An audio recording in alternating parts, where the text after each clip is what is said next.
Welcome back, everyone. A live look at downtown Dallas from our Fair Park camera. And pretty interesting here. We have a blast from the past on this Wednesday morning. Take a look right now at these old pictures showing what downtown Dallas looks like from the 1940s. Boy, what a departure from that time. You know, it was just 16 years ago when I moved here, and I lived actually kitty corner to our studios. That downtown Dallas was virtually a ghost town and so many empty buildings. Yeah, and she realized because she came here from Palm Springs, she was a single woman. She was ready to rock and roll, and she moved here thinking this was going to be the downtown bustling Dallas. None of this was How'd it work out for you? Well, I ended up moving to East Dallas. But she moved to find her husband. That's what happened, but that's not the case anymore because downtown Dallas is making a comeback, and it's due in great part to one man's mission that has become a passion. Here's Sean Giggy. For years, millions of travelers saw this aging hotel off I-30 in Dallas and just looked the other way. So it was an opportunistic. Larry Hamilton is giving them reason to look back.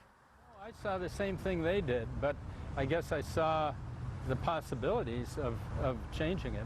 His unique perspective comes from a 20-year mission to use these old buildings to lay a new foundation.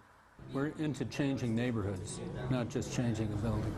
Larry started his urban renewal with the Magnolia Building when downtown Dallas was still a ghost town. Nobody lived down here. At 5 o'clock, the streets empty. There was no one. Once he fixed it up, people moved back and businesses returned. The Wall Street Journal even said Larry was the reason downtown Dallas came back to life, which is why he's now focused his attention on the South Side.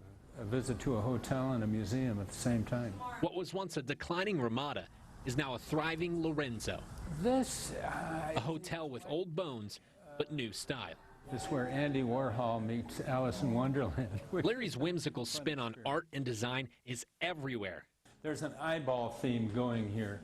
And I mean everywhere. And he remains so focused on supporting and developing the neighborhood around the hotel that every piece of art was created by local artists. It was done by Angela Garrison. And he plans to keep rebuilding until every neighborhood in Dallas is booming.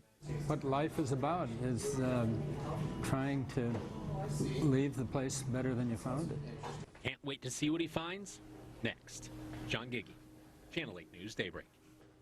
What an amazing visionary he is. And you know, when you go into a city that's seen a decline, you can't just redo the building and hope they'll come. You have to really work in cooperation with other people to bring in support services. It's really a cooperative effort, so I bet he's really sort of a team member in that way, a team leader. And you talk to anyone now who lives in downtown Dallas, and it's a whole different world. Yes, it is. It's really becoming more of a walkable city, which it hadn't been for years. Yeah, and it's thanks to people like him. And it's also prompted, as we know, that plan for a subway, because now there's traffic gridlock in downtown when they used to roll up the sidewalks.